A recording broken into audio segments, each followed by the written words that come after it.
নমস্কার, আমি পঙ্কজ বিশ্বাস এবং আপনারা দেখছেন পলিটিক্যাল ডেইলি। আবার চলে এসেছি দীপঙ্কর দার কাছে। দীপঙ্কর দার চ্যানেল আপনারা নিয়মিত দেখেন, যার নাম নবান্ন নিমন্ত্রণ।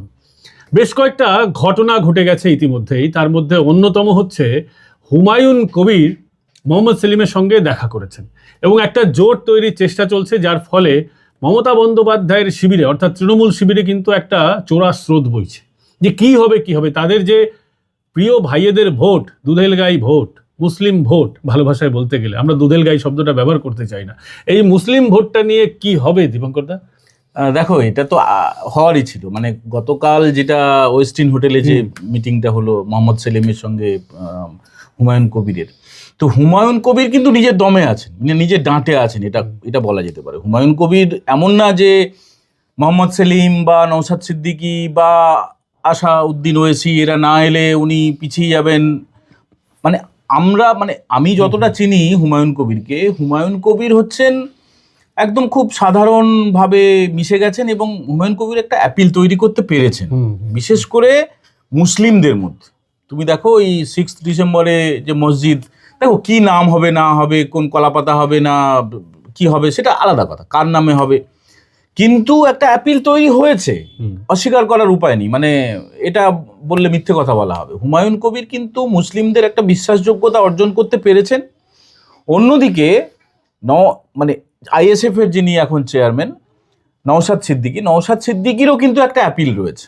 তো মোহাম্মদ সেলিম গেছেন নিজের জ্বালায়, এমন না 34 বছর দায়িত্বে ছিল, বিরাট ব্যাপার কিছুই নেই। মোহাম্মদ সেলিম গেলেও যা না গেলেও তা, লাভ হবে বরং সিপিএমেরই। যদি হুমায়ুনকে কাছে পান, যদি আইএসএফ কে কাছে পান, যদি মিমকে কাছে পান, সিপিএম আবার জেগে উঠবে, নাহলে সিপিএম এর একটাও সিট না পাওয়ার মতোই অবস্থা ছিল। তো যেটা একদম প্রাথমিক বলতে পারো, প্রি প্রাইমারি স্টেজে রয়েছে, এখনো পর্যন্ত অ্যানাউন্সমেন্ট কিছু হয়নি। কিন্তু এই জোট যদি হয় তাহলে কিন্তু তৃণমূলের বিরাট খারাপ অবস্থা হবে। কোথায় খারাপ হবে? মুর্শিদাবাদে হবে, মালদায় হবে, দিনাজপুরে হবে, 2 24 পরগনায় হবেই। তৃণমূলের চাপ আছে। আচ্ছা, এর জন্যই কি মমতা বন্দ্যোপাধ্যায় একটা প্রশাসনিক সভা থেকে বললেন ওরা 30% ওদের কথা যদি না শুনি ওরা আমাদের জিনা হারাম করে দেবে? তিনি আমতা করে বললেন। মমতা ব্যানার্জিকে লাস্ট সিঙ্গুরে দেখেছো কি অবস্থা বলো তো? অপ্রকৃতিস্থ অবস্থা। কি বলছেন? বাচ্চাদের আনতে হচ্ছে, তো সে প্রসঙ্গে তো যাবই। মানে আমি বলছি বাহ্যিকভাবে যা বোঝা যাচ্ছে, মমতা বন্দ্যোপাধ্যায় না যে কোনো সময় না মাথা ঘুরে পড়ে যান। মানে ঈশ্বরের কাছে প্রার্থনা করছি যেন না হয়। বয়স্ক রাজনীতিবিদ, রাজ্যের মুখ্যমন্ত্রী, উনি ভালো থাকুন, কিন্তু শরীর মন কোনোটাই ভালো নেই। চামড়া কুঁচকে গেছে, চোখ ফুলে গেছে, চুলগুলো কখনো কালার করছেন বলেই বোঝা যাচ্ছে না, কিন্তু ভয়ঙ্কর অবস্থা। একটুখানি মেকআপ টেকআপও উনি করা ভালো, মায়েরা যারা প্রসাধনী করেন আমরা সেটা দেখতে ভালো লাগে, কিন্তু বাইরে ঘষা মাজা করলে তো হবে না, ভেতরে ঘুণ ধরে গেছে। শারীরিকভাবে ঘুণ ধরেছে, মানসিকভাবে ঘুণ ধরেছে। এবং তুমি যেটা প্রসঙ্গটা তুললে, বিরাট একটা প্রসঙ্গ, খুব ইম্পর্টেন্ট লাইন, যে মমতা ব্যানার্জি হঠাৎ করে ওই 30%-এর কথা বললেন। উনি না ঘুমের মধ্যে দুঃস্বপ্ন দেখে মাঝে মধ্যে চমকে উঠছেন সম্ভবত। কারণটা কি? কারণটা হচ্ছে 30 নাম্বার নিয়ে আমি পরীক্ষা দিতে বসলাম, হ্যাঁ, আর একজন বসলো সাদা খাতা নিয়ে। তো আমি 30 দিয়ে যদি শুরু করি, আমি তো পাস কেন, আমি লেটার মার্কস পাবো, আমি তো একদম ধরা বাঁধা, পাস তো করবোই। আর মাত্র 4 নাম্বার পেলে, 34 পেলে পাস, তো কোনো অসুবিধা নেই। কিন্তু সেই জায়গাটা আর নেই, আর সেই জায়গাটা একদম নেই। 105টা আসন রয়েছে, যেখানে মুসলিমদের জনসংখ্যা 40%-এর ঊর্ধ্বে, কোথাও 60-70% পর্যন্ত মুসলিম জনসংখ্যা আছে। অর্থাৎ আমরা দেখতে পারি যে 105টা আসনে মুসলিম সমাজ কিন্তু তাদের ছাপ রাখতে পারবে। ওরা মোটামুটি ডিসাইডিং ফ্যাক্টর যে কে ক্ষমতায় আসবে। হুমায়ুন কবির ওই জায়গাটা ধরতে চাইছেন এবং হুমায়ুন কবিরের মতো আরও যে দলগুলো আছে, আইএসএফ, মিম, তারা এই জায়গাটাকে চেষ্টা করছে। তো এরা যদি জোটটা করে তাহলে কতটা সাকসেস করতে পারবে? সময় তো বড় কম। দেখো, আইপ্যাক খুব চেষ্টা করবে, একদম মানে বস্তা নিয়ে পৌঁছে যাবে। ভেতরে মুদ্রা, স্বর্ণ মুদ্রা নাকি টাকা, কাগজের টাকা, তা বলা মুশকিল। মানে একদম শেষবারের মতো চেষ্টা তো নিশ্চয়ই করবে, জোট যাতে না হয় চেষ্টা করবে। তো এখনো যা মনে হচ্ছে যে আর সম্ভব না, বল বেরিয়ে গেছে, আর হাতে নেই, আইপ্যাকের হাতে নেই, মমতা ব্যানার্জির হাতে নেই। জোটটা হবে এবং আর তৃণমূলের 12টা বাজার কয়েক সেকেন্ড বাকি আছে আর কি। আচ্ছা, এই আতঙ্ক থেকে কি মমতা বন্দ্যোপাধ্যায় আবার দিল্লি গিয়ে ম্যানেজ করার চেষ্টা করছেন? প্রথমে আমরা দেখলাম যে তিনি তার প্রিয় পাত্র কয়েকজন সংবাদ মাধ্যমের দ্বারা রটিয়ে দিলেন যে তিনি দিল্লি যাচ্ছেন, নিজে কিছু বললেন না, সংবাদ মাধ্যমে খবর হলো। এবং দিল্লিতে যাওয়ার পরেই আমরা বিভিন্ন সংবাদ মাধ্যমে গুজব শুনতে পারলাম দিল্লি যাচ্ছেন, কি সব ম্যানেজ করার ব্যাপার, বিজেপির সঙ্গে নাকি দেখা সাক্ষাৎ হবে। কিন্তু আমরা দেখলাম যে সেটা নাকচ হয়ে গেল। তারপরে আমরা দেখলাম যে তৃণমূল কংগ্রেসের তরফে ইলেকশন কমিশনকে নোটিশ পাঠানো হলো বা আবেদন করা হলো, বলা ভালো, যে আমরা একটু সময় চাইছি। ইলেকশন কমিশনও 2 তারিখ সময় দিয়েছে, বেলা 4টের সময় 15 জনকে নিয়ে দলবল বেঁধে মমতা বন্দ্যোপাধ্যায় যেতে পারবেন। তো এই দিল্লি দৌড়ানোর গল্পটা কি একটু যদি বলো, কেন মনে হচ্ছে? না, মমতা ব্যানার্জি একটা সময় ছিল যখন তুমি আমি রামসাম যতজন সাংবাদিক আছে এরকম টেবিলে একদম কাগজে মুড়ি দিয়ে, এটা কংগ্রেসের কালচার, কংগ্রেসে যতদিন উনি ছিলেন, তারপর তৃণমূল গড়ার পরেও কিছুদিন এইটা চলছিল, মানে সবার সঙ্গে কথা বলতেন, মিশতেন। ক্ষমতায় আসার পর থেকে উনি খুব চুজি হয়ে গেলেন। কে চপ্পল ভাতে দিয়ে খায়, কে চপ্পল ভাজা খায়, কে কত বেশি চটি চাটে, তাদেরকেই উনি কাছে নিয়ে চলতে শুরু করলেন। কোভিডটা আসার পর থেকে 2020 সালের পর থেকে পুরো ডিট্যাচ হয়ে গেলেন, তার শুধুমাত্র নিজের বৃত্তের মধ্যে থাকতে শুরু করলেন। এবারে এই গল্পটা হয়েছে 26 তারিখে, 26শে জানুয়ারি প্রজাতন্ত্র দিবস, রাজভবনে উনি এসেছিলেন, এখন লোকভবন নাম হয়ে গেছে। ডক্টর সিভি আনন্দ বোসের সঙ্গে একটা ফটো সেশন করবেন। অন্যদিকে কিন্তু আনন্দপুরে অগুন্তি মানুষ মারা যাচ্ছে আর উনি ছবি তুলছেন। এবার সেই ফ্রেমে কারা কারা থাকবে, একটা মারপিট হয়, কারণ উনি তো সবাইকে কাছে থাকতে দেন না। নবান্নের 14 তলায় বসে প্রেস কনফারেন্স করেন, আমাদেরকে দোতলা থেকে ওই টিভিতে দেখে ভার্চুয়াল প্রেস কনফারেন্সটাকে টিভি মিডিয়া এমন ভাবে দেখায় দর্শক মনে হয় দর্শককে 4 অক্ষরের ভাবে, গাধা বলে ভাবে, তো খুব বোকা ভাবে। কিন্তু ঘটনাটা হচ্ছে উনি 14 তলায় বসেন আর ক্যামেরা থাকে দোতলায় নবান্নের। কেন বলছি আপনারা একটু বুঝতে পারবেন। এবারে ওই দিন মানে 26 তারিখে রাজভবনে যেটা হয়েছে, অর্ডিনারি যারা রিপোর্টার, যারা চপ্পল ভাজা খেতে ভালোবাসে, চপ্পল সেদ্ধ খেতে ভালোবাসে, চেটে খেতে ভালোবাসে, কাঁচা খায়, তারা বলল দিদি দিদি দিদি দিদি ছবি তুলবো। তখন উনি বললেন এদেরকে কি করে কাটানো যায়, বল দাঁড়াও তোমাদেরকে আমি একটা খবর দেবো। তখন তিনি ওইটা খুব আগোছালোভাবে বলেছিলেন এবং বলেছিলেন যে এটা বলো না। আর মমতা ব্যানার্জি ওটা বলো না বললেই বলার জন্যই বলেন আর আমি দিল্লি যাব। কবে যাবেন, কেন যাবেন, কার সাথে দেখা করবেন কোনো ঠিক নেই। প্রস্তুতিটা চলছিল প্রধানমন্ত্রীর দপ্তরের সঙ্গে নবান্নের, একটা ডেট দাও 1 মিনিট দেখা করব। আরে উনি চাইলে তো 17 তারিখে মালদায় প্রধানমন্ত্রী এসেছিলেন, 18 তারিখে সিঙ্গুরে এসেছিলেন, যেটার পাল্টা সভা করলেন উনি এই একদিন আগে, এবং বাচ্চাদেরকে নিয়ে গিয়ে, কোনো লোকজন হয়নি, সেটা বলবো। এইবারে হলো উনি বললেন আমি দিল্লি যাচ্ছি, তখনও পর্যন্ত না নির্বাচন কমিশন না প্রধানমন্ত্রীর দপ্তর কোনো জায়গা থেকে কারো কোনো রকমের সিকিউরিটি নেই, কি করবেন, কি আদৌ এভাবে কাটানো যায় কি করে। ব্যাস হয়ে গেল, অজিত পাওয়ার মারা গেলেন দুর্ঘটনায়। উনি ওইটাকে ক্যাপচার করলেন, এই তো এই ঘটনা হয়ে গেছে, আমি আর যাবো না। ওনার কিন্তু গতকালই যাওয়ার কথা ছিল, তো ওইটাকে বাহানা করলেন। এইবারে দেখো, নির্বাচন কমিশনকে যখন চিঠি দিয়েছেন, নির্বাচন কমিশনার জ্ঞানেশ কুমার যত অপদার্থই হোক না কেন, তার খুব ভাল লাগে, মানে তার এইসব গাল গল্প মুখ তুমুক করবেন, কাজের কাজ কিছু হবে না। উনি 2 তারিখে সময় দিয়েছেন, এটা ঠিকই। সম্ভবত এখনো পর্যন্ত যা তৃণমূলের একদম অন্দর থেকে খবর পাওয়া যাচ্ছে, অভিষেক ব্যানার্জিও যেতে পারেন। অভিষেক পিসি ভাইপো দুজনেই যাবেন, এবং মোট 15 জনের দলকে বলা হয়েছে। আর এরা বলছেন না আমরা 30 জন যাব। তো সেটা তো আর খেলার মাঠ না, স্টেডিয়াম না, একটা দল যাবে, তাও আর একটা আঞ্চলিক দল, তাও একটা ন্যাশনাল দল হলে একটা ব্যাপার ছিল। কথা বলার জন্য তো একজনই লাগে, তো তাও 15 জন অ্যালাউ করা হয়েছে। তো 2 তারিখে উনি যাচ্ছেন, সম্ভবত তার আগের দিন থেকে যাবেন, এবং 3 তারিখে আরেকটা সর্বনেশে কাণ্ড আছে, ওনার সুপ্রিম কোর্টে মামলা আছে ইডির। উনি থাকবেন কি থাকবেন না, ওনার খুব ইচ্ছা গাউন পরে ঢোকার, তো সেটা সম্ভবত সুপ্রিম কোর্ট অ্যালাউ করবে না, কিন্তু সম্ভবত উনি থাকতেও পারেন। মানে ওনার খুব ভাইটাল টাইম চলছে, খুব খারাপ সময় চলছে পঙ্কজ। সুপ্রিম কোর্টে তো আমি ইচ্ছা করেই গাউন পরে চলে যেতে পারি না, সুপ্রিম কোর্টের একটা বিষয় আছে, ওখানে আবার আগে থেকে সই সাবুত করতে হয়, কে ওখানে প্র্যাকটিস করবে না করবে, অনেক রকম বিষয় আছে। কিন্তু দেখনদারির জন্য আপনিও কালো গাউন পরে চলে যেতেই পারেন, আমিও চলে যেতেই পারি, সেটা তো শোবাজি। কিন্তু আইপ্যাকের যে মামলাটা চলছে, সেখানে সুপ্রিম কোর্টের অন্দরে কি হতে পারে, মাহলটা কি রয়েছে? তার কারণ হচ্ছে ওখানে তো হলফনামা চাওয়া হয়েছে দুপক্ষের তরফ থেকে, এবং মমতা বন্দ্যোপাধ্যায়কে তো হলফনামা দিতে হবে তার দলকে সেখানে। দেখো, সব জিনিস নিয়ে কথা যেমন বলা যায় না, আমি তো আইনের ছাত্র না, আমি সাহিত্যের ছাত্র, তারপরে সাংবাদিকতার ছাত্র। কিন্তু একটা অবজারভেশনের ব্যাপার থাকে, দীর্ঘদিন দেখতে দেখতে শিখতে শিখতে একটা অনুমান করা যায়, স্পেকুলেশন করা যায়। সুপ্রিম কোর্ট কি করবে না করবে সেটা নিশ্চয়ই 3 তারিখে জানা যাবে। তবে আমার অনুমান হচ্ছে, যেমন করে হাইকোর্টের নির্দেশে পার্থ চ্যাটার্জিকে অ্যারেস্ট করা হয়েছিল, হাইকোর্ট মানে অভিজিৎ গাঙ্গুলি যদি না হস্তক্ষেপ করতেন, না নির্দেশ দিতেন, তাহলে এই এক গাদা তৃণমূলের মন্ত্রী, শিক্ষা দপ্তরে একাধিক কর্তা অ্যারেস্ট হতেন না।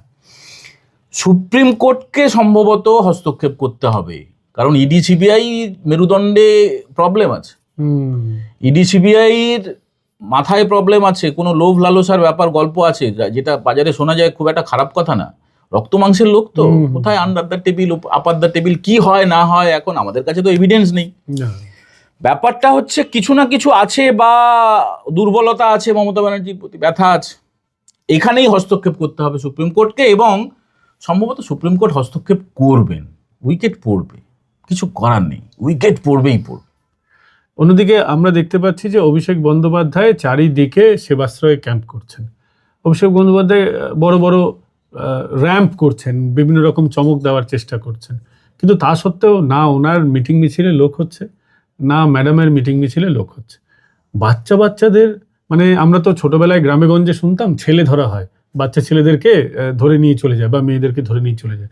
এখন তৃণমূল কংগ্রেসকে ছেলে ধরা হতে হচ্ছে, বাচ্চাদেরকে স্কুল থেকে মানে ছেলে ধরার মতন তুলে নিয়ে আসতে হচ্ছে। এটা একটু বেআইনি কাজ। পঙ্কজ, সেবাশ্রয় ডায়মন্ড হারবারে আমি দেখিনি, কিন্তু নন্দীগ্রামের কাছাকাছি আমার বাড়ি, মানে আমার একদম পৈতৃক বাড়ি। আমি ছোটবেলায় নন্দীগ্রামে পড়াশোনা করেছি, ওখানকার মাটিকে আমি খুব ভালো করে জানি, চিনি। যখন ওই সেবাশ্রয়ের গল্পগুলো এখনো চলছে, 31 তারিখ পর্যন্ত চলবে, একটা লোক নেই জানো তো, সব বাইরে থেকে নিয়ে যেতে হচ্ছে। নন্দীগ্রামের কোনো লোক নেই। শুরুটাই তো হয়েছিল কলকাতা থেকে, মানে ওই যে প্যান্ডেল বাঁধা হবে, মাঠ সমান করা হবে, ওখানকার লোকাল লোক কেউ নেই। কলকাতা থেকে তৃণমূলের নেতাদেরকে পাঠানো হয়েছিল, তারা সেখানে রাত জেগে, অঢেল টাকাও আছে এদের, সেই সব করে বড় বড় প্যান্ডেল তৈরি করা হয়েছে, এবং কিছু ওষুধপত্র প্যাকেট, মানে ধরো জ্বরের, পেট খারাপের ইত্যাদি ইত্যাদি সব আছে, ডাইজিন আমি দেখলাম আছে, কিন্তু সেটা নেওয়ারও লোক নেই, সব বাইরের লোককে নিয়ে যেতে হচ্ছে। মানে রোগীও ভুয়ো, মানে ভুয়ো শিক্ষক, ভুয়ো ডাক্তার, ভুয়ো সবকিছু। তারপরে দেখছি রোগীও ভুয়ো, মানে কলকাতা থেকে নিয়ে যেতে হচ্ছে। ভুয়ো রোগী এই অর্থে আমাদেরকে বলতে হবে, তার কারণ হচ্ছে তো নন্দীগ্রামে। তুমি আগামীকাল যাও একবার, ক্যামেরা নিয়ে কাউকে পাঠিয়ে দাও, হলদিয়া, কাঁথি, খেজুরি, পাঁশকুড়া, অন্যান্য জায়গা থেকে। নন্দীগ্রামে কেউ যাচ্ছে না তো। নন্দীগ্রামে বিরোধী দলনেতা শুভেন্দু অধিকারীর ক্যাম্প চলছে গত 20 বছর ধরে। ওখানে শুভেন্দুবাবু এই কারো চোখ খারাপ হলে যা দরকার, এই তো রানীচক বলে একটা জায়গা আছে নন্দীগ্রাম 1 নম্বর ব্লকে, সেখানে হয়েছেটা কি, রানীচকের পাশে সাতেঙ্গা বাড়ি বলে একটা জায়গা আছে, সাতেঙ্গা বাড়ির সঙ্গে গড়চক্র বেড়িয়া, নামগুলো শুনলেই বুঝতে পারবে, লুঙ্গি টুপির কেস আছে। তো এবারে তারা গিয়ে ওখানে তপশিলি মায়েদের উপরে, বোনেদের উপরে এত অত্যাচার করেছে, বৃদ্ধদের উপরে। শুভেন্দুবাবু গেছিলেন কয়েকদিন আগে, তিনি গিয়ে একদম অ্যাম্বুলেন্স পাঠিয়ে প্রত্যেককে প্রাইভেট হাসপাতালে পাঠিয়েছেন। নন্দীগ্রাম সুপার স্পেশালিটি বলে যে গালভরা একটা হাসপাতাল আছে, ওখানে শুধুমাত্র জ্বর হলে প্যারাসিটামল, নাহলে রেফার কলকাতা। এবারে তোমার সেকেন্ড যে পার্টটা ছিল, যে ভিড় হচ্ছে না বলে কি বাচ্চাদেরকে নিয়ে যাওয়া হচ্ছে, এটা নোংরামি করা হয়েছে, অসভ্যতা করা হয়েছে, বর্বরতা করা হয়েছে, ইতরামি করা হয়েছে। এতগুলো শব্দ বলার পরেও না আমার না মনে হচ্ছে আমি কিছুই বললাম না। আচ্ছা, বাবা হিসেবে তুমি জানো না তোমার ছেলে চলে গেছে অন্য জায়গায়?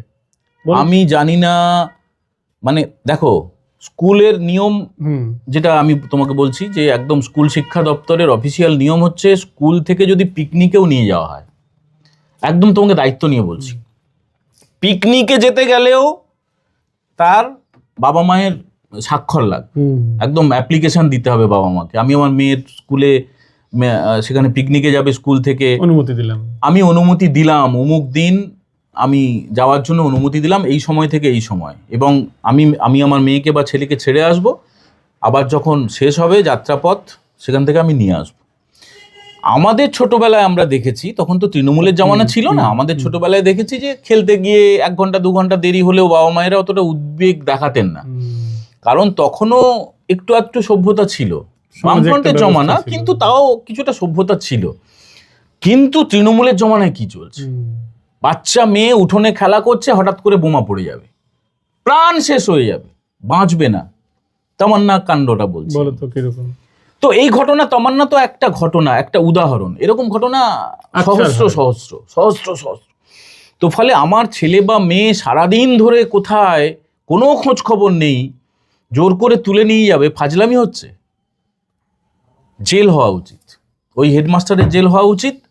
এবং যার সভায় গিয়েছিল, সেখানে যারা উদ্যোক্তা, সেখানকার যে মুখ্য বক্তা, একটা তদন্ত হওয়া উচিত, তদন্ত কমিশন বসা উচিত, বিচার বিভাগীয় কমিশন হওয়া উচিত। তুমি তো 2 দশকের বেশি সময় ধরে এডুকেশন বিটটাই, শিক্ষা দপ্তরের বিটটাতেই সাংবাদিকতা করেছো।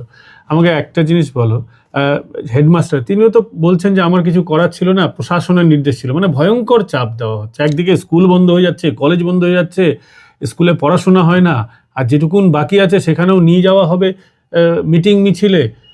ওই মাস্টার মশাইয়ের তো উনিও তো বলছেন তিনি অসহায়, চাপ আছে, তাকে তো ভয় দেখানো হচ্ছে। এই বিষয়টাকে কি একদমই দেখো হেডমাস্টার মশাই বা মাস্টার মশাই বা যে কোনো লোক, সে কিভাবে চপ্পলটা চাটবে বা খাবে সেটা নিয়ে আমাদের কোনো রকমের কোনো বক্তব্য নেই, তার ব্যক্তিগত সিদ্ধান্ত। সে মাথায় দিয়ে ঘুমোবে চপ্পল, সকালে উঠে চেটে খাবে, সেদ্ধ করে খাবে, চরণামৃত খাবে, কোনো অসুবিধা নেই। কিন্তু তাকে সেই অধিকারটা কে দিয়েছে যে একদম অপ্রাপ্ত বয়স্ক, ছোট ছোট একদম শিশু কিশোর কিশোরী, একটা স্কুল না, একাধিক স্কুল হুগলির প্রত্যেকটা জায়গা থেকে, এটা বড় চক্রান্ত, বড় প্ল্যান। এই জন্যই বলছি বিচার বিভাগীয় কমিশন হওয়া উচিত। এতগুলো প্রাণ হঠাৎ করে কোনো অ্যাক্সিডেন্ট হয়ে গেলে কে দায় নিত? হেডমাস্টার পর্যন্ত সীমাবদ্ধ থাকলে হবে না, এই চক্রান্তের পেছনে বড় কোনো হাত আছে। মুখ্যমন্ত্রী মমতা বন্দ্যোপাধ্যায়ের নির্দেশ আছে কিনা সেটা আমাদের জানতে হবে। এই জন্যই কমিশন দরকার। এই ঘটনা না হলে বাড়তেই থাকবে। আর ভুল করে যদি আবার মমতা ব্যানার্জি ক্ষমতায় চলে আসে, তখন তো বলবে বাড়ি ফিরবো না, বাড়ি ফেরাবে না, রেখে দেবে বাচ্চাগুলোকে, বলে পরের দিন অমুক জায়গায় আছে। গরু টরু ক্যাটেল যেভাবে স্মাগলিং হয়, আর দেখবে তুমি সেই ম্যাটাডোরে করে নিয়ে যায় গরুকে বা অন্যান্য চতুষ্পদ জীবজন্তুকে, ওইভাবে বাচ্চাদেরকে ব্যবহার করা হবে। খাঁচার মধ্যে ঢুকিয়ে দেওয়া হবে, জল দিয়ে দেওয়া হবে, খাবার দিয়ে দেওয়া হবে, তারপরে তাদেরকে এ জেলা থেকে ও জেলা, ও জেলা থেকে এ জেলা, এইভাবে ঘোরানো হবে।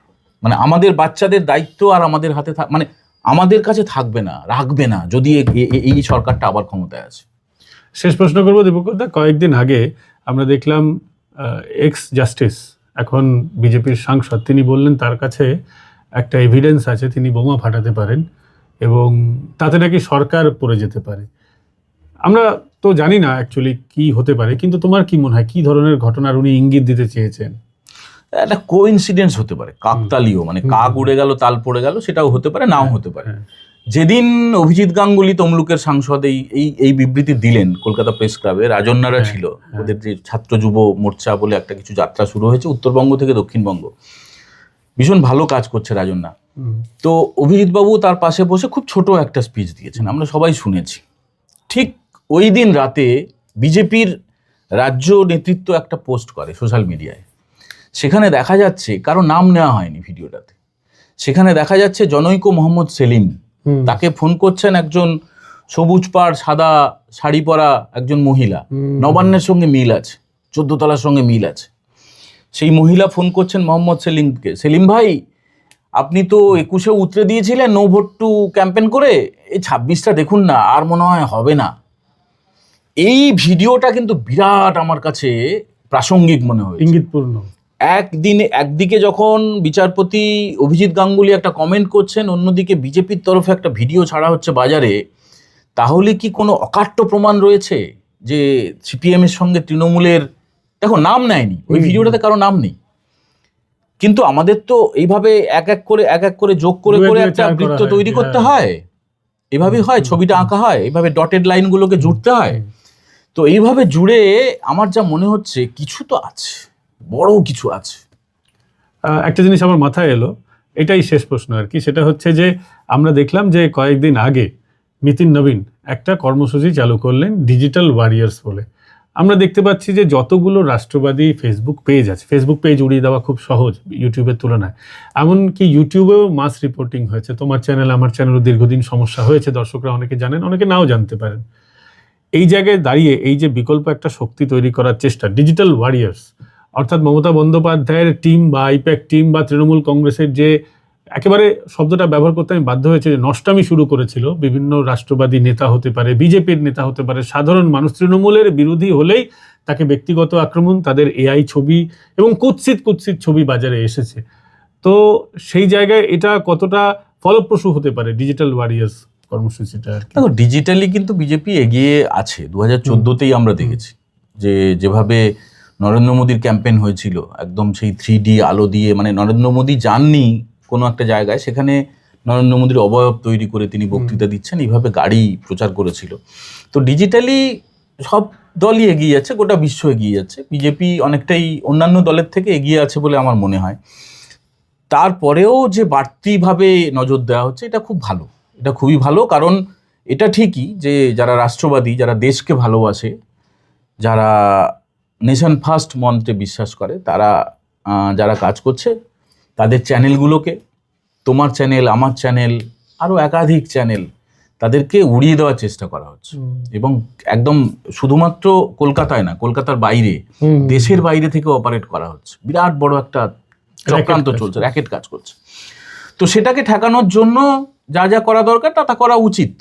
বিজেপি যেটা করেছে, যদি এটা সাকসেসফুল হয় তাহলে তো খুব ভালো, খুব ভালো।